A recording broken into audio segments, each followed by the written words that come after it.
Welcome to the Danny Clinkscale Reasonably Irreverent podcast.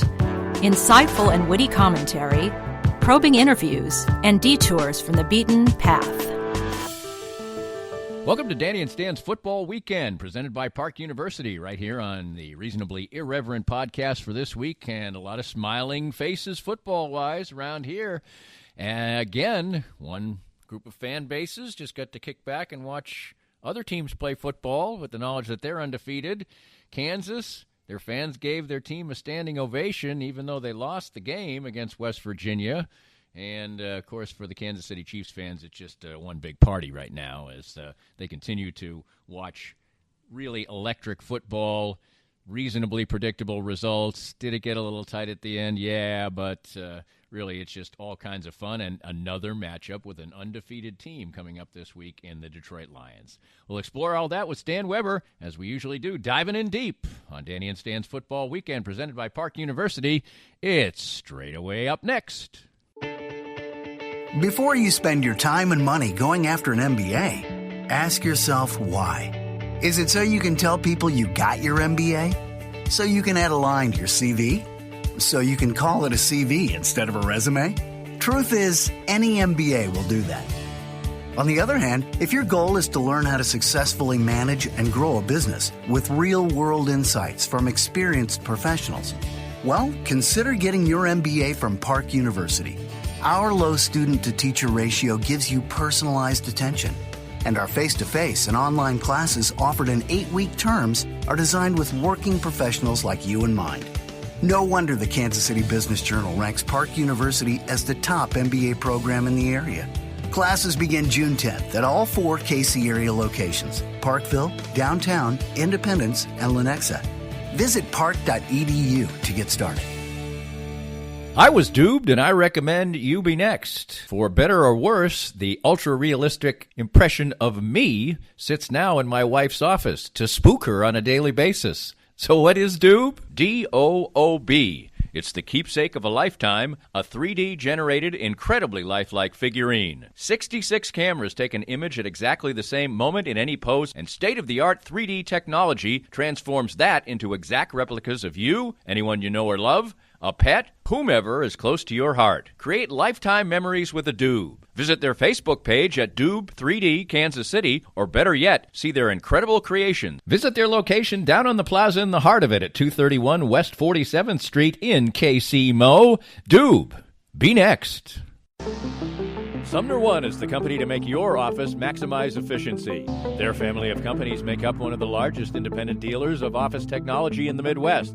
They are proud to bring the best service and technology to top companies across the region. Sumner One can help your organization run more smoothly than ever. Sumner One printers, copiers, MFPs, managed print services, document management, infrastructure design, IT services, disaster recovery, and business continuity. Welcome to the one place where everything works. For more information, call Carl Little at 913-752-2256. Stan, let's start her up with the Kansas City Chiefs, the toast of the football world, and I guess we can dive into some little bits of minutia eventually, but what we see so far for the Chiefs is, well, maybe they're not consistent over 60 minutes. Their bursts of 10 to 15 minutes of offense are so good, it completely mitigates the other team having much of a chance to win. They start thinking crazy. And how about the second quarters for the Chiefs? Is there some tendency here that we see? I'm not going to go there yet, but I will give, for the benefit of the doubt, Andy Reid a lot of credit and Patrick Mahomes, that they see what you're going to do and strategize against them.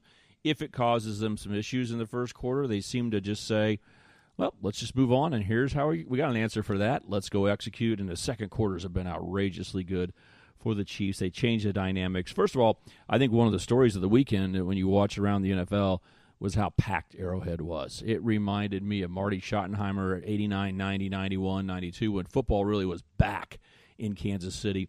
Right now around the NFL, the ability to watch all the games is becoming more and more prevalent. You can go to so many bars and restaurants, and people have their games like I do at home. It wasn't must-see to go out to the stadium, to see the place packed like it was before kickoff, and then even at the end of the game. Right. When, the Ravens made a run, but there could be a lot of people who said, it's been a long day and I got rained on early and the Chiefs got it. I want to beat the traffic. Right. That group, where were they? I need to see a picture of the parking lots. Was anyone driving out? Because you looked at the end of the game and it still was packed. It was so much fun to see the energy. I think we learned a lot. I think we learned that the Ravens aren't in the same league as the Chiefs and the Patriots. That was the one question we had going into the week. It's a two-team race to who goes to the Super Bowl. But before you play the AFC Championship game, if you win the division, and oh, by the way, the division's over. The Chiefs have got it. The Chargers have lost twice. We can call it right now.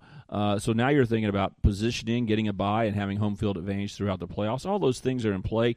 You're really in competition with one team for most of that, and that's the New England Patriots. So as we prepare for that game, I think we need to keep in mind that you do have to win 2 playoff games. And anytime you go out in the field for a playoff game, you're at risk. One crazy day, NCAA tournament style, like how do we lose that game? We're out. I think the Ravens are a dangerous team. They have a formula, and they have a philosophy. Coach Harbaugh, John Harbaugh, basically said, I will do anything crazy. I'll throw out every book and go to the new analytics computers, and I'm going to try to beat the Chiefs with an unorthodox strategy, going for 4th down in your own territory, going for 2, not taking field goals when, to me, it seemed like a big-time opportunity for them to take a field goal. But I think the Ravens have a philosophy. The one thing in the Chiefs' favor still today, Danny, I keep saying, is the offensive coordinators today refuse to run the football. The Ravens ran the ball well, and the Ravens basically averaged per play as much running the football as they did passing, which is very rare in the NFL. You always get more yards per play passing the football, but it's inconsistent, especially with their quarterback. He is not reliable on 4th down, making decisions, rolling out under pressure. So I think the more they run the football, the more they use the clock, the more dangerous they become. And the Ravens did a lot of that, but they still threw the ball more than they ran yesterday when they played the Chiefs. So I think the Ravens are dangerous. I think they found a niche to try to beat the Chiefs. It didn't work, but in a playoff setting, they'll still be a team worthy to beat. I hope they're going to New England when the Chiefs are playing their playoff game. I hope it's not against the Ravens. I do think they're the most dangerous team in the AFC other than the Patriots and Chiefs. The story of the day yesterday was that Patrick Mahomes did have success throwing down the field. He was the best at throwing passes over 15 yards last year. He was very good at it in this game yesterday. And we saw that Lamar Jackson was only 3 for 18 on passes of more than 15 yards, and 2 of those were those heaves that basically were desperation plays that, to his credit, he said, hey, we got to make a play here. It's 3rd or 4th down. I'm just going to throw it up. It worked. What do you think, or could you tell, or he seemed to be confused by whatever the Chiefs were doing? He was only having success throwing to his backs and his tight end, whereas Patrick Mahomes is just, they're running 4 verticals, and he's finding somebody, and off we go, and we score points. That was the real drastic difference in the game, because the Ravens could run. They did run. They ran for over 200 yards. But when you're getting hit for 23 points in one quarter, you're going to have to throw a little bit more. Yeah, there's a big differential between these two quarterbacks. They're not comparable at all. I mean, Patrick Mahomes understands the passing game, can get the ball to every level. Just the screen pass, the winning play at the end of the game. Most teams don't make a first down in that situation, and they punt. If they do pass it, there's all kinds of things that can go wrong. But with Patrick Mahomes, he made it look easy. A screen pass isn't necessarily easy to get the ball to a running back when you got blitzers and all the pressure. What would happen if you actually threw it to them? Right. I mean, you're thinking about all the bad stuff, and Patrick Mahomes makes it look easy, and he makes everything look easy in a passing game. I think what happened with Lamar Jackson is the Ravens came out passing. We can talk about 200 yards rushing, and it's relevant, but you realize most of the running seemed to come after they tried to throw the ball, and they tried to get some things done, and all they had as an option were the tight ends. They were trying to hurt the Chiefs with tight end throws, which meant they're throwing them in the linebacker area, the safety area, and he doesn't feel comfortable throwing that.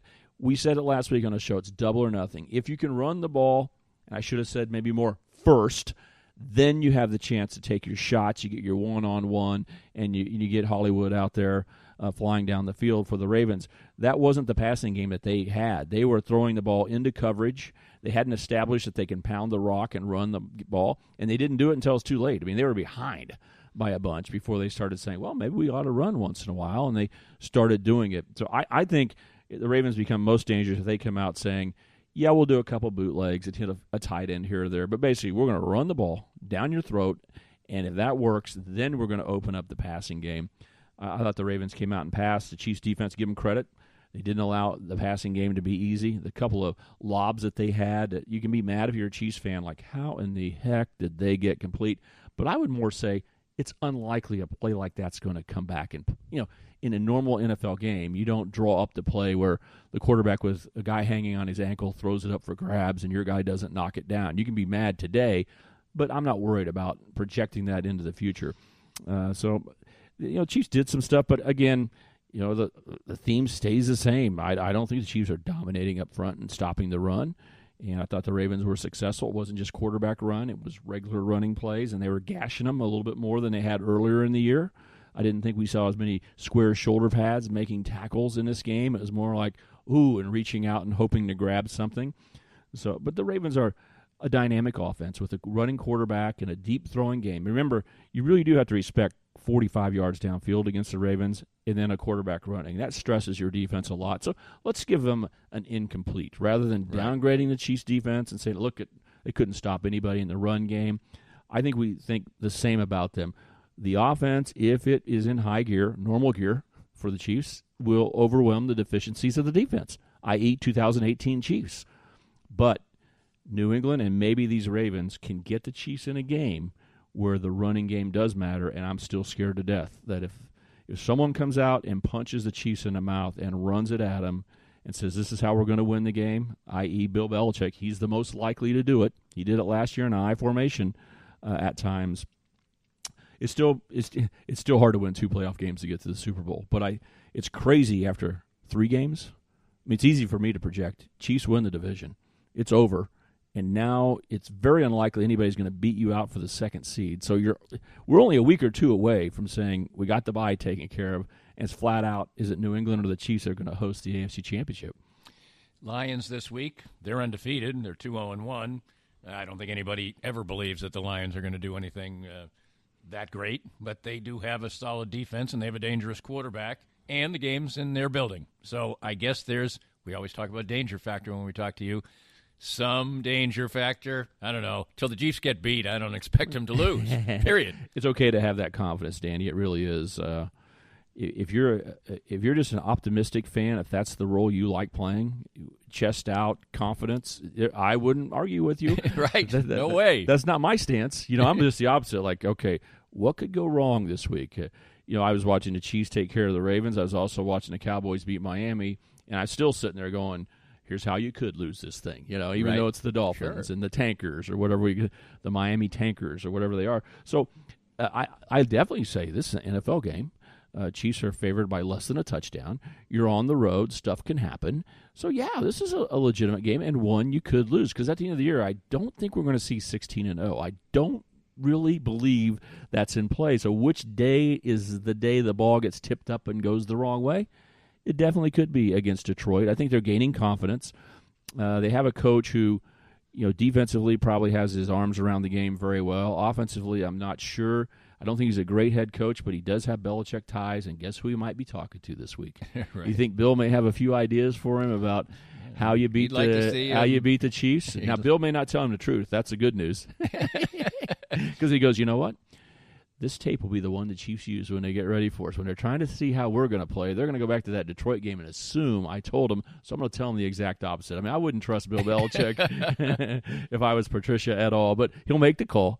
And the key thing is they have a legitimate quarterback. And anytime you have one of those 20 NFL quarterbacks, I'm not sure we have 32 legitimate quarterbacks, but you definitely put Stafford in one of the top 20. If you have one of those guys, things can go his way, and it could be a competitive game. And the Chiefs have shown a little inconsistency here and there, and the injuries are starting to mount up. What we know now that Eric Fisher had sports hernia surgery. I was pretty sure. I didn't get a chance to talk to you about that, Danny, but when they said he was going to Philadelphia, I gone, that's the same place my son Landry went. We went a year and a half ago to the guru of all gurus in Philadelphia, and that guy is the sports hernia guy for every big-time athlete. And it's not easy to come back from that injury. So when will Eric Fisher be back is a big question. And Mahomes has been under duress a lot. He makes plays when it happens, but the more you're under duress, the more chance you roll an ankle, you have your shoulder hit. That's the concern. It's really not that Patrick can't make plays when he's under pressure. He obviously can. It's the physical concerns, I would say, more. Yeah, you get beaten up. That's what all the players talk about, the grind. And if you stay clean, I thought one of the big quotes of the weekend was Aaron Rodgers, basically talking about not getting touched in the last game. He couldn't believe how well he felt. And here's a guy who doesn't get hurt that often, plays every game, doesn't seem to affect him, and he talks about how bruised and beat up he is after every game. And he thought it was the most notable thing. He's going, I'm going to go home and have a scotch and kick back because I can't believe I've never felt better after a game. Credit that offensive line. So you do get hit, and you do. Patrick Mahomes makes it look so easy, but still, when he's throwing off different platforms, every once in a while you see a ball sail over a receiver like 3 feet over, and you go, wow, that would have been a touchdown normally. Well, if they can keep Patrick Mahomes moving around, there's a chance that they can. And one of these times the ball is going to bounce against the Chiefs. Well, sometime it's going to actually bounce off someone's hands and go to the opponent. Yeah, we saw early in the game, Hartman tips the ball up in the air, ends up making about a 20-yard gain. That ball could easily be 6 the other way. Yeah, it's what I love about. They're already behind. It's what I love about the NFL. Let's say the Chiefs are dominant. That hey, why wouldn't we win every game? My chest is puffed out, kind of guy. I'm Mr. Optimist. I have no problem with that.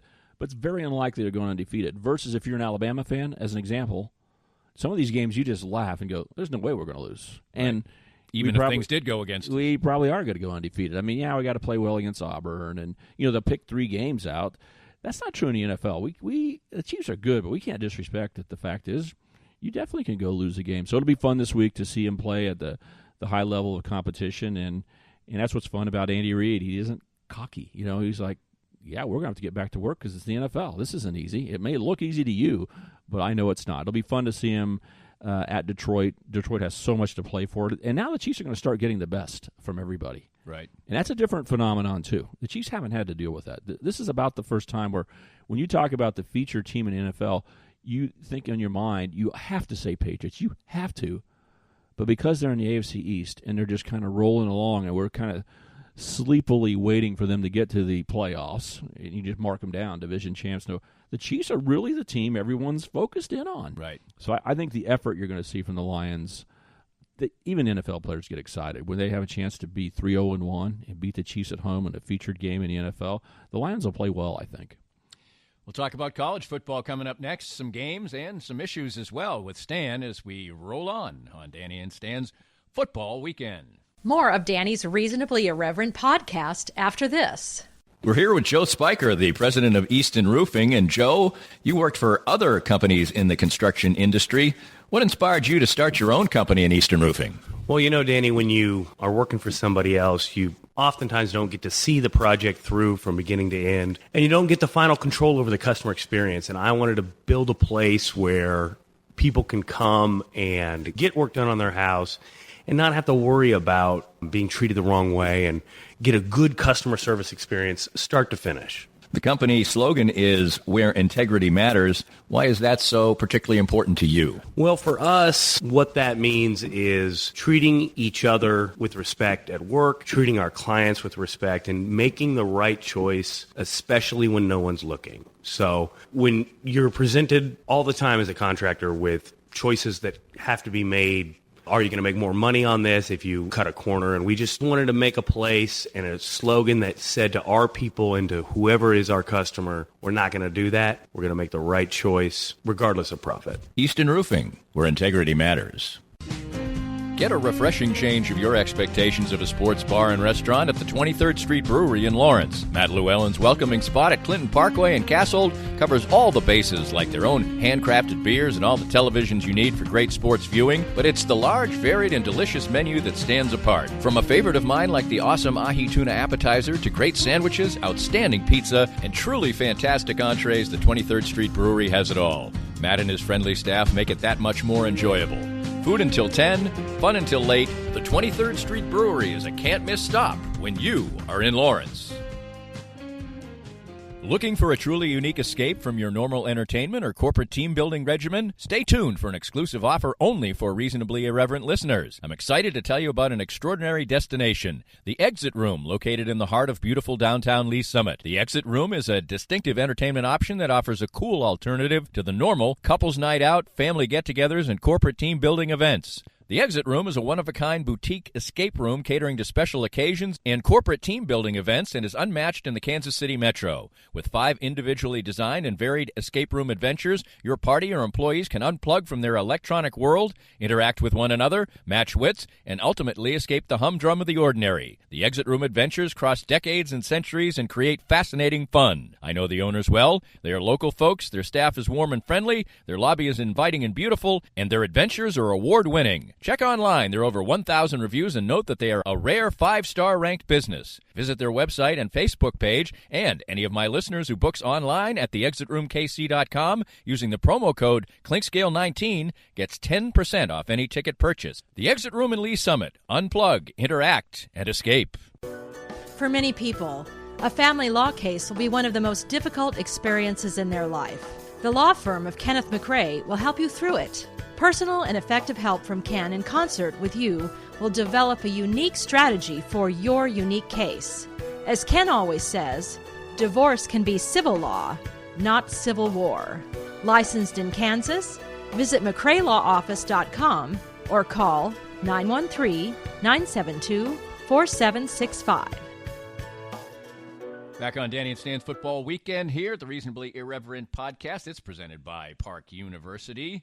Well, let's talk about Kansas first. You know, we talked about validating, but by Kansas standards, it's hard to judge. They sort of validated it. You really did want them to win the game. They had the opportunity to win the game.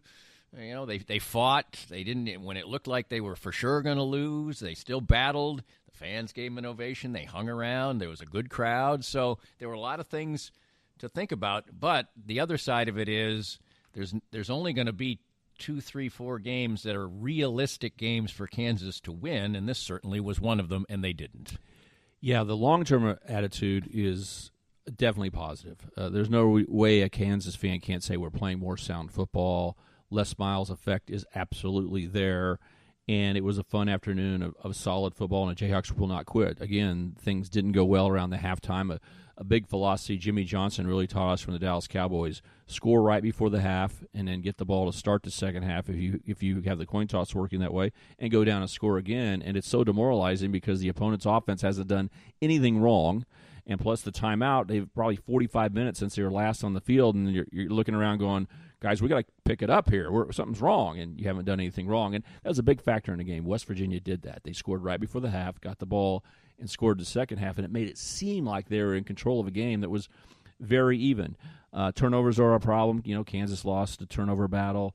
That came back to haunt them. There were a couple bad officiating calls that went against Kansas. For the long term, though, back to that, there's a lot of positives. Yards per play is something that I definitely value. And, you know, Kansas, there have been 65 games this year where teams had 7.5 yards per play or something, and their opponent had only 5, whatever the stat was. And the record was only one team lost who was in that situation. Well, mark Kansas up as the second one. Now, from the short term, you're right, Danny. You can say, look how well we played. The problem is, I say, look at the schedule. You know, it was such a missed opportunity. They were at home. Their fans were engaged. They fought.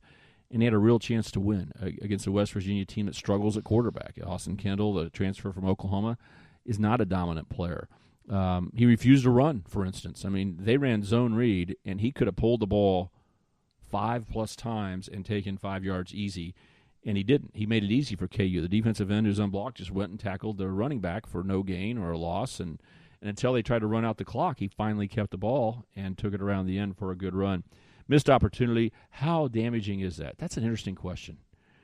We really need to wait a few weeks to see, but it might grind on. If they don't play well against TCU, and we know KU has played superbly against TCU, even when they were having the worst of the worst seasons, they've had leads, they've played competitively. I don't know, but this is going to be on the road against TCU. And TCU just got beat, so they're not going to be in a good mood. Yeah, they may not be happy about that because that was a little bit of a rivalry there in Dallas, the Metroplex, SMU. They don't like losing to SMU, and they had plenty of chances to win that game. So then Kansas plays Oklahoma and then has a week off and plays Texas. So the weather could be completely different than what we're seeing now.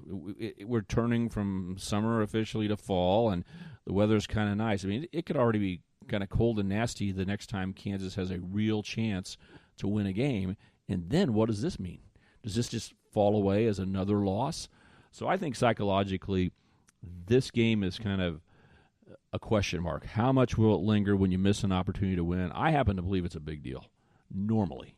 Now, maybe because they're coming from such a low base and expectations were so poor, and giving up and not caring for the fans and the players has been kind of the theme, that we know they're not going to give up. We know they're getting better. Again, for the long term, there's so many good things.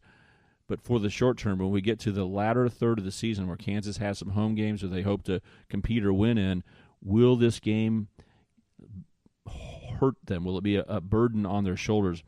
I don't know. We'll see. That's why you have a coach like Les Miles. You hope to say, no, look at the positives. The fans are with us. They're excited, and we always play well against TCU. Why not go pull an upset? If they go play like they did against Boston College, we'll be laughing and going, Kansas should have 2 more wins right now. Right. They should be knocking on the door of bowl eligibility. That makes this week's game giant. They really need to play well against TCU.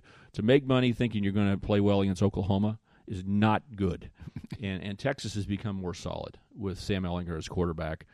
They have a more consistent product. I think they're less up and down. They're physical, and their quarterback plays smart. So Texas is less of an upset possibility than they've been in the past. Missouri Tigers take care of business. They completely dominated the game. There were times when it was a little bit in the balance just because they gave up a couple of big plays. South Carolina scored early in the second half to make it seem a little bit interesting, but down to down, stats, everything else, Missouri was a dominant team, and they did the dominance mainly with their defense. Their offense was okay, but they got great field position, some big plays, but their defense was really dominant. It was, but we do have to remind ourselves that Helinski, the freshman quarterback, played about as bad a game as I've seen in a long time. He was bad. He gave him the touchdown to start with. When I don't know if you saw that. He threw a pass, caught it. He thought he caught it, and he's like, I want to bat this down, but I've already caught it, and he bats it backwards, and what a smart play. Tigers run over there, grab the ball, say, hey, that's a lateral, and I'm in the end zone. Touchdown Mizzou. Correct. And then about the time South Carolina was going to put on a fight, they throw an interception, and we've seen, I forget, it was 5 years ago or whatever, where Missouri dominated early, and South Carolina on some dumb play got a touchdown. It looked like, is this happening again? But then he throws the pick six. Missouri's defense did nothing wrong. They played fine. I don't want to discredit anything you said, but there was no chance of them being competed against by the quarterback's bad play. I mean, he gave them 2 touchdowns that are hard to give, Danny. I mean, I'm old, and I'm not sure I'd have made those 2 plays. I mean, I seriously think I might if I were playing today, would have saved South Carolina 14 points. So, and I can't think of any good plays he made. So right. If I save 14, I actually might be able to play at the level he played. So it was not his day. But move on, Missouri. Now it's time to take a week off, get better. What we said is we want to erase the Wyoming game. I think that happened. They won an SEC game against South Carolina. And now when you look around in their division and Arkansas is your crossover game, why aren't you thinking about winning every game? And then all you got to do is just play one crazy game against Georgia. Have that one lucky day where the ball bounces your way, and suddenly we're talking about stuff that's crazy, like a division champion. But right now it's just about getting better. Troy is not a bad team. They're used to winning. They've won 10 games a year the last few years. And I know Neil Brown's moved on to West Virginia, but still, Danny, you can change coaches when a team's used to winning. They're a hard bug to step on and knock out. So Troy's a legitimate opponent, but Missouri ought to really now get in that role we thought about, week after week. One question we had going into the game is what? Would they run the football a little bit more with Kelly Bryant? Would he be a factor in the running game? And they did. Yep. They unleashed him. So he's going to be involved in a running game, which is good. I thought his passing game regressed. I thought he missed some receivers badly. But South Carolina is playing so poorly. So the next game, what we want to watch, we've got another question answered. They're going to run the quarterback. Maybe not against Troy, but in SEC games, they're going to run the quarterback, and we got to hope that he throws the ball a little more accurately. Or they're not going to win if they have to rely just on the running game. That was a bad day passing the ball from Mizzou. But now they should be getting going. A week off, Troy, Ole Miss, at Vanderbilt, at Kentucky. That'll be a good competitive game at Kentucky. But you really could be on quite a roll by the time you get to the Kentucky. So it's time to take advantage of what you have said all year long, an advantageous schedule. Cats take the weekend off, gives them an opportunity to watch their next opponent play. I'm sure you did. So what does Oklahoma State bring to the table? Big-time offense. I mean, there's just no doubt about it. Hubbert's running the ball. I mean, they will give him the ball up to 40 times a game. It's unbelievable. They stick with it. And then Tylan Wallace is as good a wide receiver as there is out there. They'll throw the ball deep to him, and Sanders is running the ball as a freshman quarterback. So the real question is will he have a dip? It's not easy, Danny, to be a quarterback. And when you're a freshman and things go well, it seems like you're great. But even Patrick Mahomes had a little adversity in college. I mean, we did not talk about a flawless slate for even Patrick Mahomes. So you just got to hope you catch him in a little bit of a slump, maybe a play here or there. But K-State's going to have to go out and try to see if they can dictate the strategy of their game, which is we can move the ball on offense. It may not look pretty, but we're going to keep banging away, finding ways to gain 4 yards, convert on third downs, hit a pass here or there, and try to limit the scoring. That doesn't mean the scoring is going to be low. More than likely when you play OSU, you're going to get up in the 30s, and it can snap of the fingers and be up in the 40s. But you're going to have to believe it's the basic philosophy, and Skylar Thompson's going to have to play almost a flawless game. He's going to have to throw the ball accurately, avoid mistakes, and hope OSU makes one mistake or two. And just like Kansas, West Virginia, you look back and you go, gosh, if KU wouldn't have turned the ball over a couple of times, they definitely would have won the game. But they did turn it over. Very even game. These games have been shootouts and fun. You take K-State at OSU, and it's been some of the best football over the last almost 10 years, Danny. It's been incredible, and I look for the same thing. K-State's ranked. People really are patting them on the back and saying, here you go.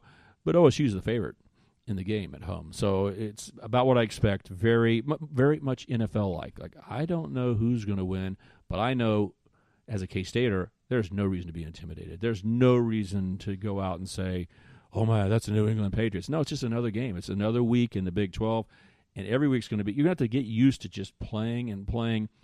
And Kleiman's been good at that. Coach Chris Kleiman's been good at that, but he hasn't done it at K-State. So we'll see. Can he get that mentality with this football team to say, win or lose one week, just come back and get to work? They have a formula to win, and now it was proven.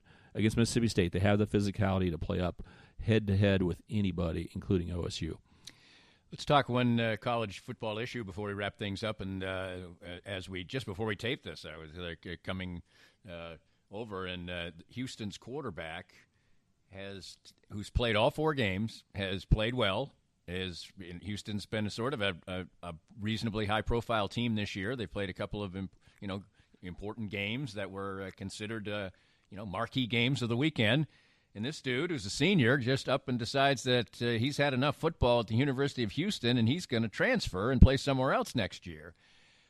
I think this might be high-profile enough and sort of disturbing enough. Yes, college students should have freedom to move, but if you're just talking about guys in the middle of seasons who are starting, who aren't disgruntled, who are having an opportunity, who are playing good football, playing on a good football team, and they just up and leave, I mean, it just doesn't seem right.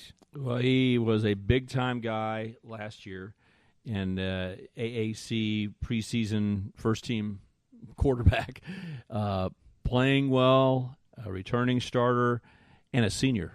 I mean, if he were a sophomore and he said, well, I could play at Houston, but I think, Alabama's job is going to be open next year. I think I'm going to transfer. I haven't heard all the details. This is kind of hot off the press, but it is something that makes me feel a little uncomfortable. Now, you can argue that as we get into player right issues, it takes sometimes for us to feel uncomfortable before we say, oh, that's fair, but I haven't quite got this one yet.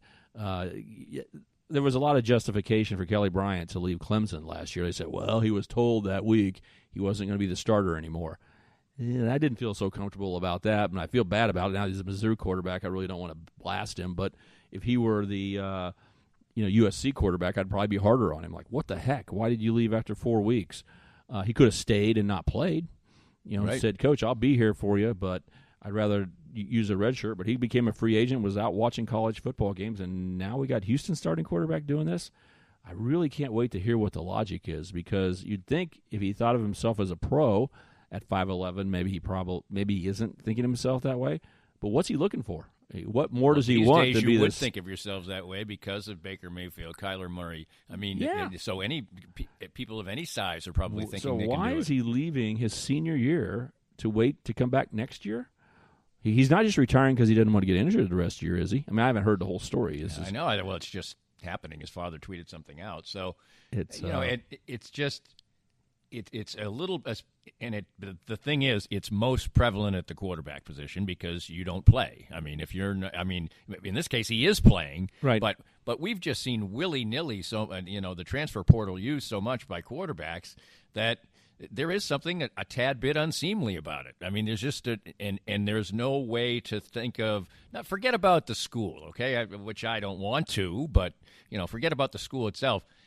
He's played 4 games and his whole career basically with teammates who he's now just saying, "Oh, bye-bye, I get a better opportunity here."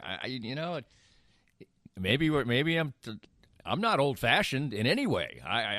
But this doesn't. It just doesn't seem right. It doesn't to me. It's a crazy event. Yeah, and will the players boomerang? Using the rights they have. For instance, I don't have a problem with guys transferring, grad transfers to start with. I think most coaches, and I'll jump on board, of saying if you get your degree at a university, you ought to have the right to do what you want to after that. You shouldn't have been a student athlete. You should have represented the university well. And if you did and got a degree, you shouldn't have to stay there and take fake funny classes or get your graduate degree there. You ought to have the right to move without sitting out. But if you do move otherwise, you need to sit out for 1 year as a cost of making your decisions and to keep the unseemly attitude of the coaches. I don't like the line where you go up and shake hands after a ball game, and Danny, let's say Right. you play for Houston and I'm the Oklahoma coach, and going, "Wow, I really love your play." And we've had a lot of good luck with kids transferring in and winning Heisman trophies. I don't Right. know if you ever noticed that. And the kid's like, "Wow, I think that coach wants me to go to OU. He just asked me to go to OU." Well, it's okay if he says yes, but he had to sit out a year. But right now, they're giving so many exceptions. Right. And the grad transfer is an obvious exception, and it's fine across the board. But if you still haven't graduated from college and then you transfer, it's a slippery slope. The NCAA is too often granting exceptions and saying, "Oh, just go ahead. Ohio State's quarterback. He should be sitting out this year." Right. Jalen Hurts, I think, has a degree. He's a grad transfer. I have no problem with him playing at Oklahoma. But if I think Austin Kendall, if I'm not mistaken, I don't know all the details, but he may have been granted a waiver to say, go ahead and play at West Virginia. Oklahoma believe he did throws get a up their hands and says, we'll just let you go. He should be sitting out a year. The reason why they need to sit out a year is they need to be helped to be careful with their decisions. These are 20-year-olds with, parents? Overbearing parents who don't really understand what's going on while their kids at school. You've got brokers and quarterback gurus now who are like agents, not paid agents. But if I work out with a quarterback guru since I'm 10 years old and he knows every coach in the country, he becomes your own transfer portal right there. Those guys become information sources. You just need to say, let's sit tight, and if you're willing to sit out a year, let's go ahead and do things. And now we've seeped into, hey, let's let people play 4 games and not count against their eligibility. It was meant to let freshmen be more engaged. Right. Okay, because it's very hard. They're new to campus, and suddenly they don't have a game to play in. How likely is their mind to drift? Danny, an 18-year-old mind drift? Does that ever happen? It's the unforeseen circumstances. You really put that in place for younger players. Yeah, you want to keep them injured engaged. players. You can play. You're going to play. When you're working out in 2-a-days, summer workouts, all season long, you say, you better be ready and listen to us and concentrate and learn how to study. It keeps them from getting in trouble. Minds that just are floating out there are not good for their development. So you say, we're going to let you get involved, play 4 games, and guess what? It's not going to cost you a year of eligibility. How good is this? There's a lot of positives to it. But right now it's being used by seniors, juniors, and veterans who are starting to say, well, I don't like what's happened the first 4 games. Right. Even when I'm the starting quarterback at Houston? I mean, is Dana Holgorsen that bad a guy? I mean, what is going on? Right. I can't wait to see this story develop, but it may boomerang on him because the NCAA may have to go in and say, we've got to make some adjustments. And those poor freshmen who no longer, if it reverts, they don't get to play those 4 games anymore. Right. And that would be sad that we don't get to see that participation. But right now, it's being abused, I think. And what's the motivation? It's hard to say. No doubt about that. Stan, the motivation for us is always to talk about football each and every week, and it's fun. Talk to you again Saturday for College Football Game Day, and each and every, post-Sunday, Monday usually, maybe Tuesday, for Danny and Stan's football weekend. Stan, always appreciate it. You can just market it after the Chiefs win. I mean, come on, every week. It's just a given. Come listen to us after the Chiefs' victory. That's the perfect way to put it as we wrap things up. We hope you enjoyed the latest Danny Clinkscale Reasonably Irreverent podcast. Come back soon for something fresh and new. This podcast was made possible by our great sponsors like the law offices of Kenneth McRae, developing a unique strategy for your family law case. Divorce can be civil law, not civil war.